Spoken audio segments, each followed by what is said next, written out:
Okay, so today I'm talking about part of my thesis, and this is the part about quantifying the composition of vegetation within the College Woods using phytoliths. And so, first of all, part of this presentation is just an opportunity for me to show off all of the cool photos I took. And then secondly, I will, I guess, talk about all of the research I've been doing. But since most of this crowd is geology majors, I thought it would be important to start with the basics, like what are plants and why are they always growing on top of rock outcrops and instead of and blocking the perfectly good rocks. And so plants are the green things that are growing everything. And for my research, I was mostly focused on plants that create phytoliths, which I'll explain in a little bit. But the plants that create phytoliths are primarily angiosperms and gymnosperms. And so basically angiosperms are flowering plants. And you can see in this little figure here that is most plants that we see nowadays. Most of them are flowering plants. And then the other ones are gymnosperms, which are like pines and some other cone creating plants like I guess ginkgos and stuff like that. And so angiosperms kind of have like a few divisions within them. And the big one is for me was dicots and monocots. And dicots is split into magnolids and eudicots, but basically monocots are like grasses and uh, sedges and a bunch of like smaller things. There are other big plants, but for the sake of this presentation, just think of like grasses. And you can see this little graphic is showing some monocots that are used in agriculture. So a lot of like grains come from monocots. And then dicots are like oaks and maples. And in this picture, we have pawpaws, which are a fruit native to Virginia. And then we have a little picture of the mix of dicots and monocots that you can find within the College Woods. And so then I decided I needed to look at phytoliths. And so phytoliths are within plant cells and they are little dissolved silica. Well, it's dissolved silica is taken into the plant and then crystallized. So they're little silica crystals within the plant cells and between plant cells. And they're not sure why they're there. Like in a lot of cases, they think in terms of grasses, it's for structure, so like to discourage things to eat it. But for other plants, it might just be a side effect of there being dissolved silica in the water. And so what's really important is that some plants have active transport and some have passive. And so grasses actively take in silica to create phytoliths, which means they have tons and tons of phytoliths compared to the passive transport plants, which are most dicots. They only have like a few compared to like hundreds of contributed from grasses. And so I'm looking at the ratios between these two and how that is going to play within the College Woods. But first, I needed to look at what plants are growing within the woods and where they fall. And so I had this handy table from a source that basically is just showing the breakdown of producers. So tier one produce a lot, and they also produce some that like are able to be identified. So like in this photo, you can see there are distinct shapes, and that means that someone who is more trained than I am is able to look at that and know, oh, that's specifically from this type of grass. And so that's helpful for figuring out what is growing there. And then I was able to see, well, what plants actually make them in the first place and how I can use that. And so phytoliths are used in a bunch of different ways. The biggest one is archaeology. And so in middens, which are basically like trash piles, people are able to look in these middens and see, well, what was being thrown away. And a lot of time plant material was thrown away. And so you can see what types of plants were being used and farmed. And so that is also like you can track the spread of agriculture, because phytoliths such as like wheat will be found in different places at different times. And then you can also just see what tools were used from based on whether or not there are phytoliths on the tools. In paleontology, I hope Rowan isn't listening too closely, but the phytoliths are used to like reconstruct diets based on like teeth wearing within animals. When they eat plant material, it wears down the teeth. And so you can kind of find phytoliths there and kind of guess what they're eating. You can also see it within coprolites, which are the feces of the animals. You can find phytoliths in there. And then I'm not as familiar with how this is done, but you can recreate phylogenies of different plants with phytoliths. I guess it's just someone smarter than me knows how to relate them to different ages and who's producing them. And then you can also track just the biogeography of the plants based on where you're finding phytoliths at what times. And then what I was really interested is these ecological uses.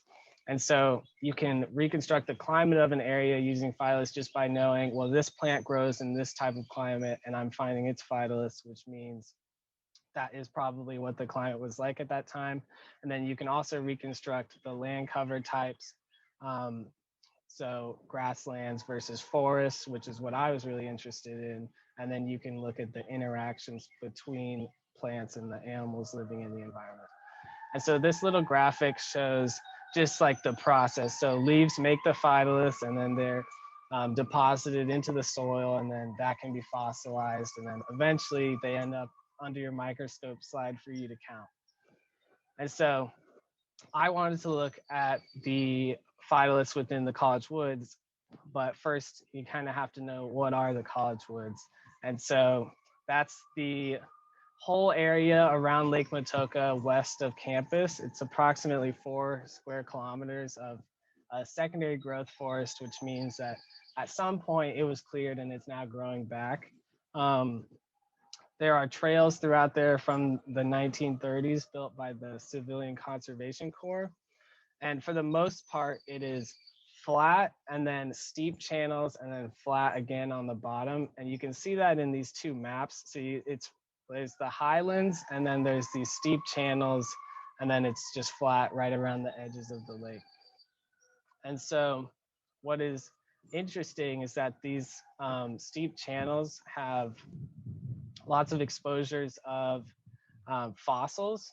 And so those fossils add calcium to the soil, which actually leads to what are called mountain disjuncts. And those are plants that like the calcium.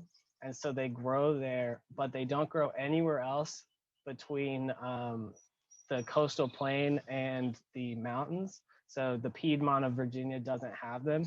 And you can see in these graphs, I kind of have, or sorry, not graphs, just the maps. I have a bunch of little pictures just showing examples of species that are found on the mountain ranges here, and then there's like a few dots over here, and that's because of this Yorktown Formation.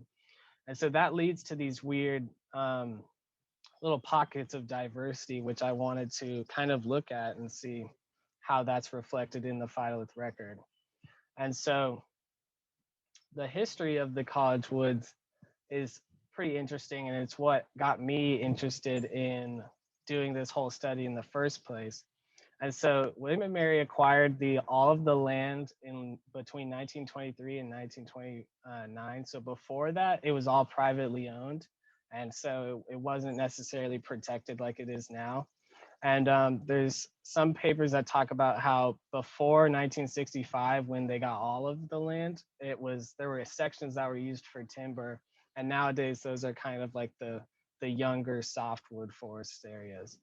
And so Lake Matoka is a man-made lake. Some people don't know that, and it shocks them to find it out. But Jamestown Road is a dam, and it is the dammed College Creek. And so in about 1700, the dam was created, and then it filled with water, and that created Lake Matoka. And so it's fed by primarily the 4 creeks of College Creek, Pagonia, which is this one right here, and then Strawberry, which is this one, and then the Crim Dell, which comes from campus. And then prior to the lake, the area was either like a swamp or a marsh. That's up for debate at the moment. But we do know that in 1781, the whole area was cleared. And so we have this map. And this is our precious Lake Matoka. And I think there's Jamestown Road. And you can see that all around here is just cleared area. And so I saw this map and I was like, well, I want to know, when did it become a forest? Because clearly you go out there now and you see that it is a forest. But unfortunately, there's a lot more work that goes into it than just determining when it became a forest.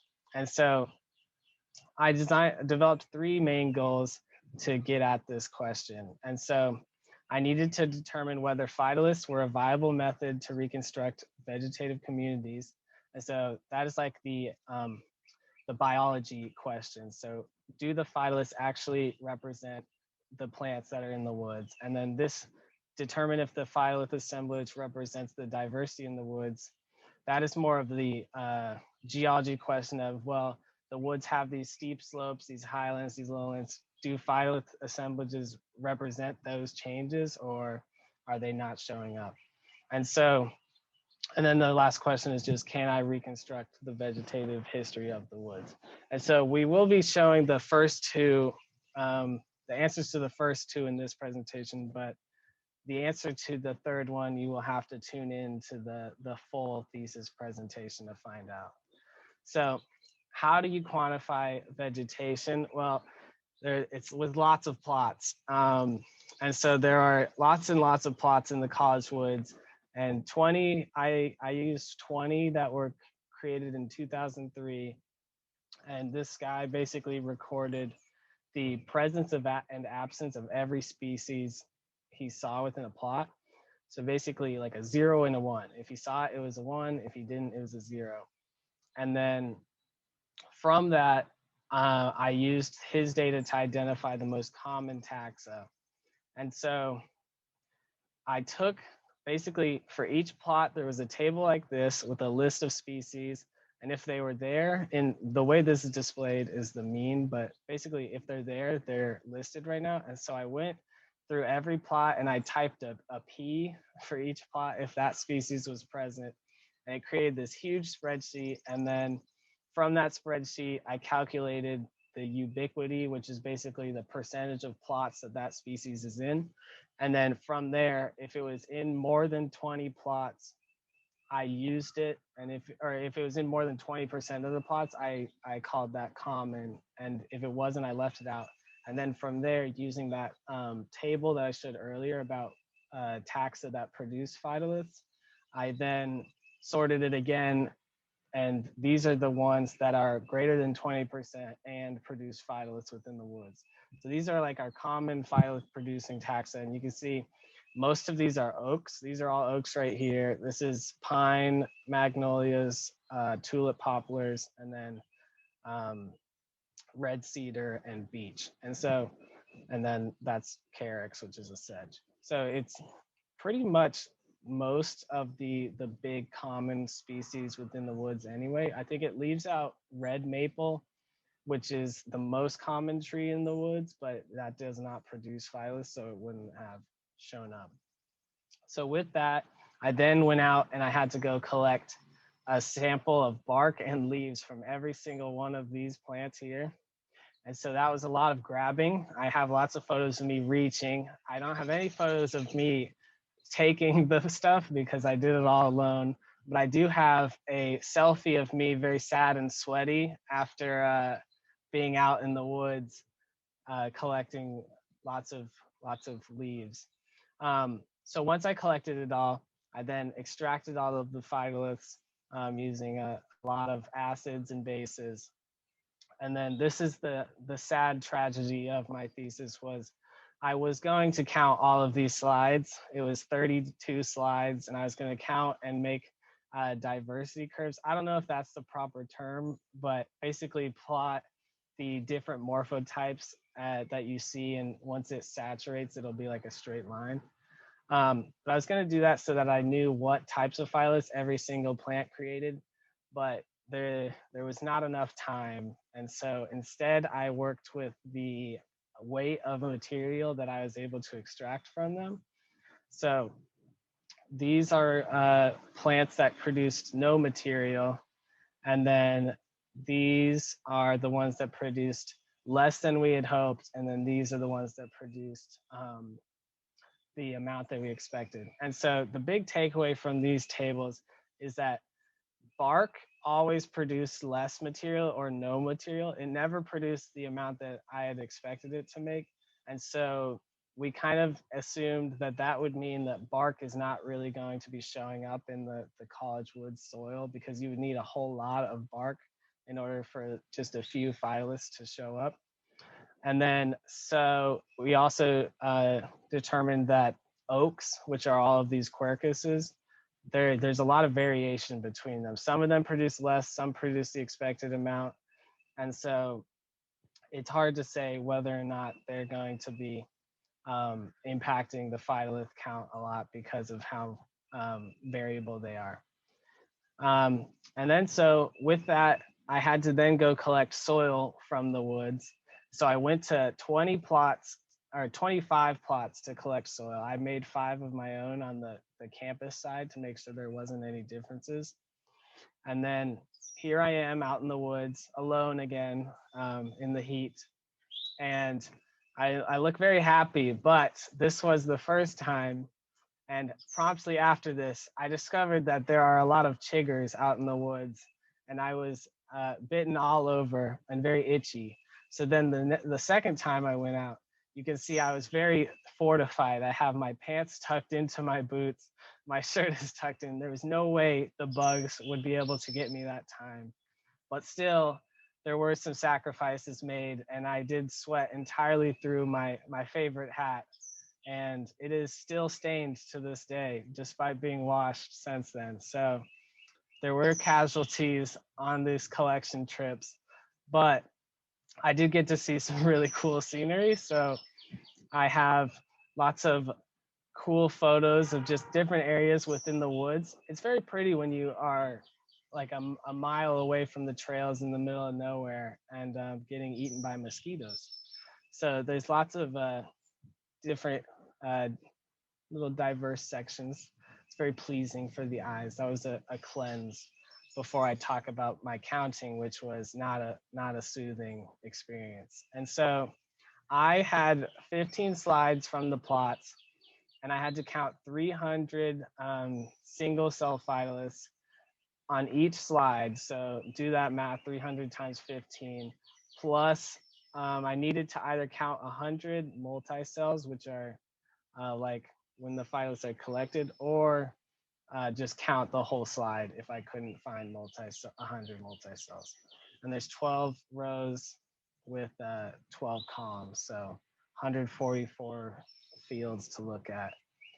And I did it. I am here today speaking, so I survived the experience. My eyesight is as good as ever. I still wear glasses. And you can see in these pictures, this is kind of what it looks like. So there's small little, it's a whole lot of nothing. And then occasionally you'll see little small, they look like quartz crystals, but some of them have very distinct shapes, like this one. And some of them you can just see there's like a purple hue to them. And so basically those are the phytoliths, and I count them. I write down whether or not they came from a monocot, so like a grass, or they came from a dicot, which is like an oak or something. And so I then take those numbers and I plot it all together. And this is kind of the summation of the data. So we looked at the ratio of dicots to monocots, and then just the raw number of phytoliths in a gram of sediment. So that's kind of like a metric for how many phytoliths were there. And then we use the multi-cell single cell to look at the preservation. So if there's a lot of multi-cells, then it's a calm preservation environment.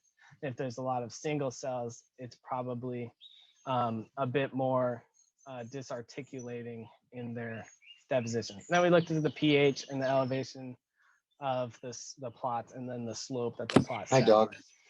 And so there's a whole lot of work and basically it was a whole lot of insignificant results. So every test that I did showed that there was no significance between the different variables, but that does mean that the woods are fairly homologous. So no matter where the plot was, what its pH was, those factors were not influencing what phytoliths were produced.